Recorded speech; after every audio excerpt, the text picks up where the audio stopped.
मुल्क में महंगाई की शरह 45.49% की सतह पर रिकॉर्ड। इदारे शुमारियात ने हफ्तावार महंगाई के अदाद शुमार जारी कर दिए। रिपोर्ट के मुताबिक एक हफ्ते के दौरान 18 अशिया ज़रूरिया महंगी हुई। आलू, चीनी, चावल, दूध, गोश्त की कीमतों में इजाफा हुआ। मटन 19 रुपये 45 पैसे फ़ी किलो महंगा हुआ। बीफ 7 रुपये 75 पैसे फ़ी किलो महंगा हुआ। दही 2, दाल माश 2.69 रुपये फ़ी किलो महंगी हुई। दही 2 रुपये, दाल माश की कीमत 2 रुपये 59 पैसे फ़ी किलो बढ़ी।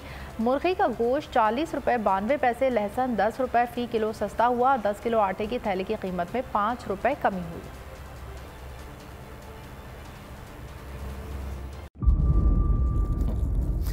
इंतज़ार था ना, चलो इस बार वो करते हैं जो इससे पहले किया ही नहीं। किस्मत की आंखों में आंखें डाल के जीतना होगा।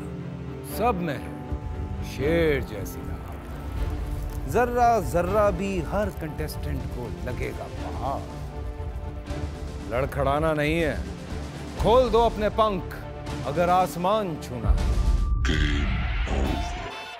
अबे लग रहा है ये सब पहले भी कहीं सुना है। एंटरटेनमेंट की गारंटी जनाब, क्योंकि यहाँ खेलोगे कूदोगे तो बनोगे नवाब। खुश रहो पाकिस्तान।